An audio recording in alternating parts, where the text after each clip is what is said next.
멧돼지가 파헤친 어머니 묘에서 저는 이것을 발견했습니다. 제 이름은 정민, 48살입니다. 제가 어머니를 산에 모신 건 지금으로부터 15년 전입니다. 서울에서 혼자 살다가 지방병원 중환자실에서 말기 판정을 받고 누워 계신 어머니를 마지막으로 봤습니다. 논반질 하시던 손, 그리고 제 뺨만은 한 번도 세게 때려본 적이 없는 손, 그 손이 마지막에 제 손을 잡고 하신 말은 딱 한 줄이었습니다. 정민아, 엄마는 괜찮으니까 너는 너 인생 살아라. 그런데 그 말이 왜 그렇게 서운하게 들렸는지 모릅니다. 엄마는 이제 여기까지니까 넌 나 잊고 살라는 말처럼 들렸습니다. 그래도 저는 할 수 있는 만큼은 했다고 생각했습니다. 어머니를 시골 고향 뒷산 나무 그늘이 괜찮은 곳에 모셨습니다. 비록 대단한 묘지는 아니었습니다. 그 뒤로 15년 저는 서울에서 직장 다니며 살았습니다. 어머니 묘에는 1년에 두세 번 정도 명절과 기일에만 내려갔습니다. 갈 때마다 잡초가 잔뜩 자라 있었고 비석에는 낙엽이 쌓여 있었습니다. 그래도 묘자리는 그대로였습니다. 엄마 올라왔어요. 서울 살다 보니 또 늦었네요.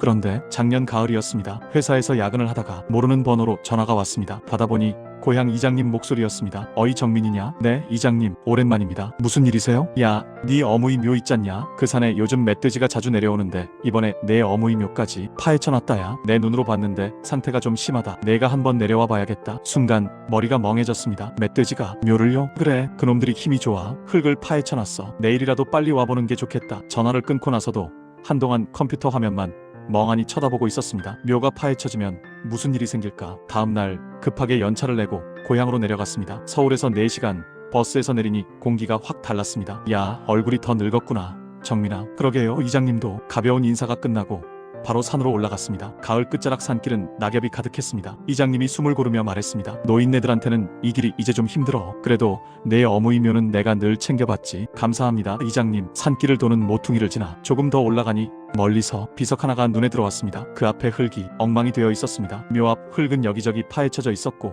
비석은 앞으로 조금 기울어져 있었습니다. 무덤 둥근 부분은 반쯤이 무너져 내려 속 흙이 드러나 있었습니다. 곳곳에 멧돼지 발자국과 긁힌 흔적이 선명했습니다. 맙소사, 이 정도일 줄은 몰랐습니다. 엄마 이게 뭐예요? 이장님이 옆에서 말했습니다. 내가 처음 봤을 때보다도 더 무너졌네. 어제 밤에도 또 온 모양이다. 이장님이 물었습니다. 어떻게 할래? 오늘 대충이라도 흙 메워놓고 나중에 자리 좀 옮길까? 저는 묘 옆쪽을 돌다가 무언가를 발견했습니다. 이장님, 저기 저거 뭐죠? 가까이 가보니 녹이 쓴 철제 손잡이였습니다. 이장님이 눈을 찌푸렸습니다. 저게 뭐요? 예전에 누가 묻어놓은 상자인갑네. 평소 같았으면 그냥 지나쳤을지 모르겠습니다. 하지만 그건 어머니 묘 안에서 나온 것이었습니다. 제 마음이 그냥 보내주지 않았습니다. 이장님, 이거 꺼내봐도 될까요? 이장님은 잠시 망설이다가 말했습니다. 그래, 여기 묘 주인이 내 어무이니 내가 판단해라. 다만 관 훼손되면 곤란하니 조심해서 해보자. 우리는 삽으로 주변 흙을 조금씩 걷어냈습니다. 그렇게 해서 손으로 잡아 뺄 수 있을 정도가 되자 제가 상자 손잡이를 잡고 천천히 당겼습니다. 슥 흙이 같이 딸려 나오면서 가로 30cm쯤 되는 금속 상자가 하나 모습을 드러냈습니다. 상자는 꽤 낡아 있었지만 뚜껑 부분은 놀랍게도 꽤 멀쩡했습니다. 윗면에는 굵지 않은 글씨가 매직으로 적혀 있었습니다. 제 이름이었습니다. 순간 등줄기를 찬 땀이 타고 내려가는 느낌이었습니다. 이장님, 이거 보세요.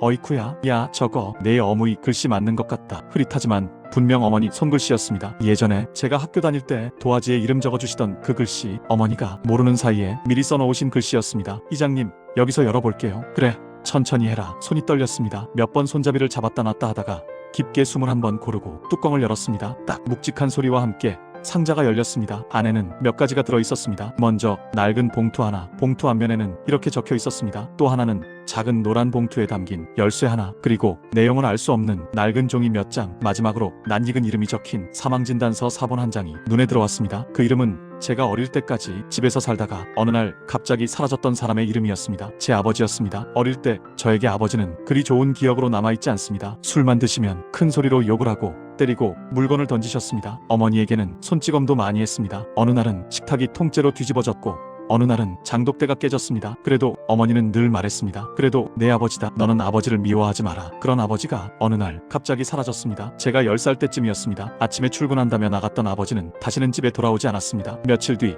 어머니가 말했습니다. 정민아, 아버지는 다른 데 가서 산대. 우리 집에는 안 돌아온대. 그게 전부였습니다. 누가 물으면 어머니는 늘 같은 대답을 했습니다. 집 나가서 연락이 끊겼다. 저는 그 말을 그냥 믿었습니다. 어디선가 다른 집에서 살고 있겠거니. 그런데 지금 제 손에는 사망자 정철호라고 적힌 사망진단서가 들려 있었습니다. 사망일은 제가 20살 되기 이전, 군대 가기 전 어느 해 겨울이었습니다. 아버지 죽었었구나. 그 사실도 처음 알았습니다. 그런데 그 서류가 어머니 묘 안에 어머니가 숨겨놓은 상자에 들어있었다는 게 더 이상했습니다. 이장님이 제 얼굴을 살피며 물었습니다. 정민아, 괜찮겠냐? 여기서 다 열어볼라냐? 저는 고개를 끄덕였습니다. 네, 어차피 이 상자는 제가 보라고 묻어놓으신 거니까요.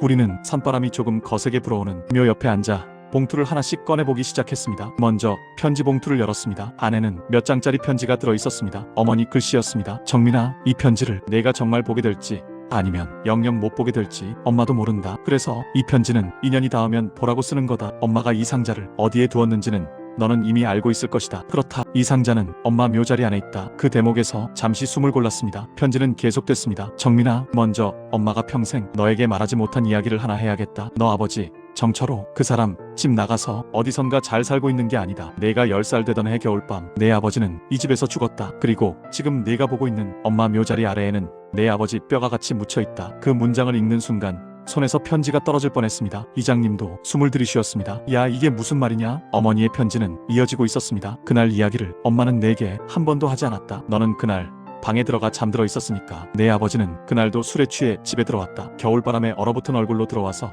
맨 먼저 내게 소리를 질렀다. 돈 어디 있냐? 돈 다 어디 갔냐? 사실 그때 우리 집에는 돈이 거의 없었다. 내 아버지가 도박으로 거의 다 까먹었기 때문이다. 내가 돈 없다고 말하자 그 사람은 식탁을 걷어차고 장독대를 깨고 마지막에는 내 방문을 열려고 했다. 나는 막았다. 애는 자고 있으니까 제발 그만하라고 했다. 그러다가 싸움이 번졌다. 내 아버지는 붙잡고 늘어지는 내 손을 거칠게 뿌리치고 장롱 쪽으로 밀쳤다. 그때 그 사람 발이 장판 모서리에 걸리면서 뒤로 자빠졌다. 뒤통수가 장식장 모서리에 세게 부딪혔다. 쿵소리와 함께 내 아버지는 바닥에 쓰러졌다. 처음에는 술 먹고 잠든 줄 알았다. 그런데 한참을 불러도 눈을 뜨지 않았다. 이마와 뒤통수에서는 피가 좀 났고 숨소리는 점점 희미해졌다. 그렇게 그 사람은 그날 밤 숨이 멎었다. 엄마는 처음에는 심장이 멎는 줄 알았다. 글씨는 중간중간 떨려 있었습니다. 솔직히 말할게. 그날 밤 난 그 사람이 죽었다는 사실보다 이제 이 집에 술 냄새가 안 나겠구나 하는 생각이 먼저 들었다. 그러고 나서야 겁이 났다. 이대로 신고를 하면 사람들은 뭐라고 할까?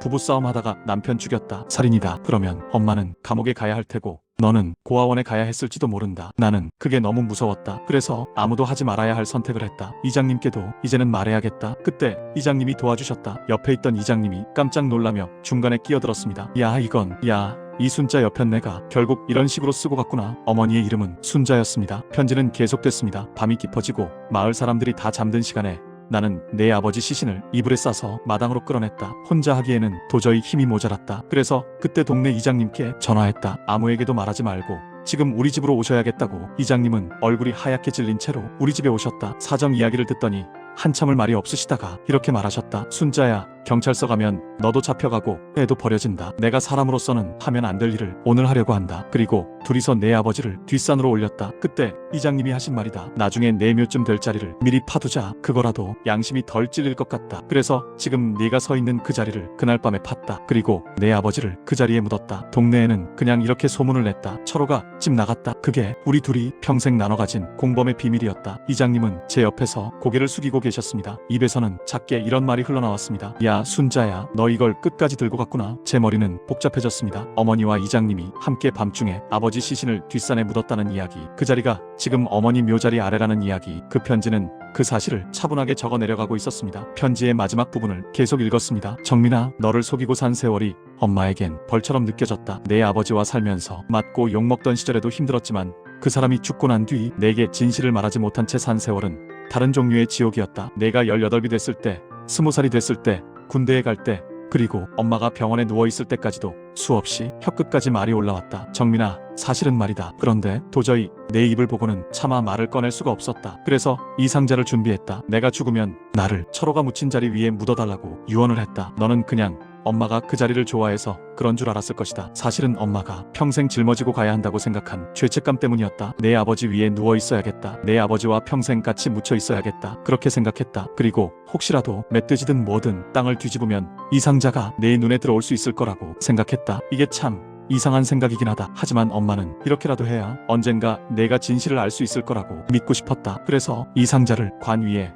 흙 아래에 넣어달라고 주인장에게 부탁했다. 정민아, 이제 너도 어른이다. 이 이야기를 듣고 엄마를 어떻게 생각할지는 내 마음이다. 남편을 죽인 살인자라고 생각할 수도 있을 것이다. 솔직히 그럴 자격도 없다고 엄마는 생각한다. 그래도 하나만 기억해줬으면 한다. 그날 밤 엄마가 붙잡고 막지 않았다면 그 사람은 내 방문을 열었을지도 모른다는 걸. 그래도 엄마는 내 앞길을 막지 않았다는 걸. 내 아버지 무덤을 다시 파서 공식적으로 신고할지 말지도 이제는 내 선택이다. 이 상자 안에 있는 사망진단서와 다른 서류들은 그때 일이 그냥 실종으로 남지 않게 할 수 있는 증거들이다. 엄마는 너에게 짓눌린 진실을 떠넘기는 것 같아서 마음이 무겁다. 그래도 이제는 내가 알고 있어야 맞는 것 같다. 마지막으로 미안하다. 그리고 고맙다. 폭력적인 남편하고 사느라 온몸이 부서질 것 같던 시절에도 내 웃음 덕분에 엄마는 버틸 수 있었다. 너는 엄마 인생에서 유일하게 제대로 자란 일이다. 엄마가 너를 낳은 것 사랑한다. 엄마가. 편지는 그렇게 끝나 있었습니다. 숨이 막혔습니다. 한동안 아무 말도 나오지 않았습니다. 이장님도 저도 묘 옆 흙더미에 멍하니 앉아 있었습니다. 바람 소리만 들렸습니다. 제 머릿속에는 수많은 장면이 뒤섞여 떠올랐습니다. 집 나갔다던 아버지 얼굴,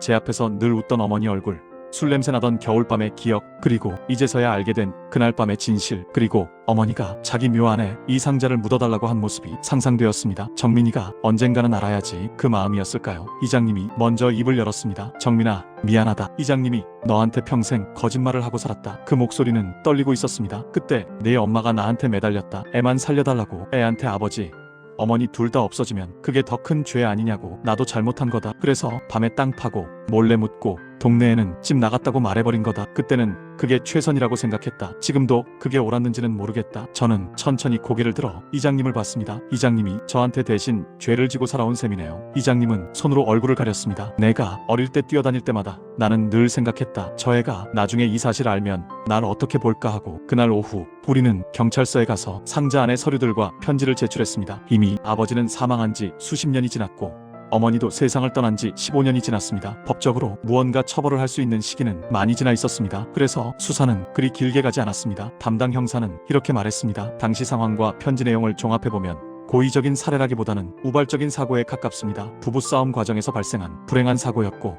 이후 신고를 하지 않고 은폐한 행위는 분명 잘못입니다. 다만 관련 당사자들이 모두 사망하신 상태라 지금 와서 법적 처벌을 하는 것은 현실적으로 어렵습니다. 다만 사망 기록과 실종 기록을 정리해서 정식으로 사실을 남길 수는 있습니다. 그 말을 듣고 저는 엄마 편지가 담긴 복사본을 가슴에 꼭 안았습니다. 그래도 이제 집 나간 아버지가 아니라 이렇게 죽은 아버지라고 정리를 할 수는 있겠네요. 그 후로 어머니 묘는 다시 정리를 해야 했습니다. 관은 조심스럽게 다시 묻었습니다. 그리고 묘 아래에 숨어있던 아버지 유골은 공식적으로 수습해 어머니 곁에 합장했습니다. 그때 장례 지도사가 말했습니다. 이제라도 같이 이름을 올려드리죠.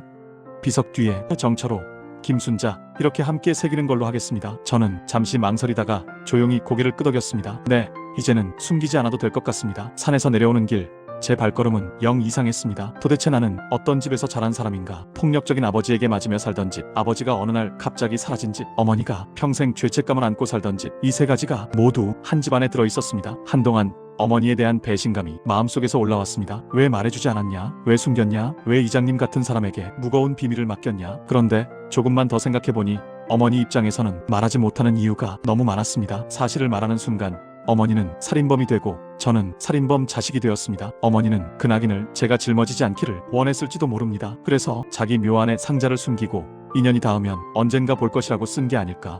그리고 그 상자를 세상 밖으로 끌어낸 게 멧돼지였다는 사실이 참 아이러니했습니다. 야생 멧돼지가 파헤쳐준 게 우리 집 진실을 끌어냈구나. 그 생각을 하니 웃음도 나고 눈물도 났습니다. 서울로 올라오기 전 저는 어머니 묘 앞에 다시 섰습니다. 비석 뒤에는 이제 어머니 이름과 함께 아버지 이름도 새겨져 있었습니다. 그리고 작게 한 줄이 더 적혀 있었습니다. 늦게나마 진실을 드러낸 부부의 묘. 제가 부탁해서 새겨넣은 문장이었습니다. 엄마. 조용히 불렀습니다. 엄마. 솔직히 말하면 한동안 엄마가 밉기도 했어요. 왜 그날 경찰서에 안 갔냐고, 왜 나한테 말을 안 했냐고, 왜 이장님까지 끌어들였냐고. 근데 조금 더 생각해보니 엄마가 그날 밤에 다른 선택을 했으면 나는 지금 여기에 서 있지 못했을지도 모르겠다는 생각이 들었어요. 엄마가 정민이는 살려야겠다고 생각한 그 마음만큼은 제가 부정할 수가 없네요. 바람이 조금 세게 불었습니다. 비석 옆 국화꽃이 살짝 흔들렸습니다. 이제는 엄마가 숨기고 버틴 짐을 내가 조금 나눠줄게요. 엄마만 죄책감 안고 갈 일은 아닌 것 같아요. 대신 엄마가 원했던 대로 나는 아버지처럼 살지 않을게요. 술에 취해서 누군가를 때리고 도박하고 가족을 망가뜨리는 인생은 살지 않을게요. 그게 엄마가 나한테 진짜로 바란 삶이었을 거라고 믿어요. 산을 내려와 서울로 돌아오는 버스 안에서 창밖을 보며 생각했습니다. 멧돼지가 파헤친 어머니 묘에서 발견된 이것, 그건 녹슨 상자일 수도 있고 사망진단서일 수도 있고 아버지 유골일 수도 있습니다. 하지만 제게 가장 큰 건 그 안에 들어있던 어머니의 손편지였습니다. 결국 그 편지 한 장이 우리 가족의 진실을 드러냈고 그 진실을 알게 된 뒤에도 제가 어머니를 완전히 미워하지 못하게 만든 것도 그 편지였습니다. 여러분, 혹시 여러분 인생에도 어딘가 땅속 깊은 곳에 숨겨진 녹슨 상자 같은 진실이 하나쯤 묻혀 있을지도 모릅니다. 그게 멧돼지가 파헤쳐 줄지, 시간이 파헤쳐 줄지, 아니면 평생 묻혀 있을지는 아무도 모릅니다. 하지만 한 가지는 알게 됐습니다. 진실은 언젠가 어디선가 어떤 방식으로든 모양을 드러낸다는 것. 그리고 그 진실을 마주할 때 우리가 어떤 선택을 하느냐에 따라 그게 누군가의 인생을 더 무너뜨릴 수도 있고 조금은 가볍게 만들어줄 수도 있다는 것 말입니다. 어머니 묘에서 나온 상자를 다시 묻어버릴 수도 있었습니다. 하지만 저는 그 상자를 열었고 어머니의 편지를 읽었고 우리 가족의 진실을 조금은 제대로 세상에 내놓았습니다. 이제는 그게 후회되지는 않습니다. 지금도 가끔 산에 올라가 어머니 묘 앞에 서면 저는 이렇게 인사합니다. 엄마, 오늘은 멧되지 않았죠? 그날 한 번이면 충분해요. 더 파헤칠 건 이제 없는 것 같아요. 그러면 바람이 살짝 불고 나뭇잎이 흔들립니다. 그게 어머니 대답이라고 이제는 그렇게 믿고 있습니다.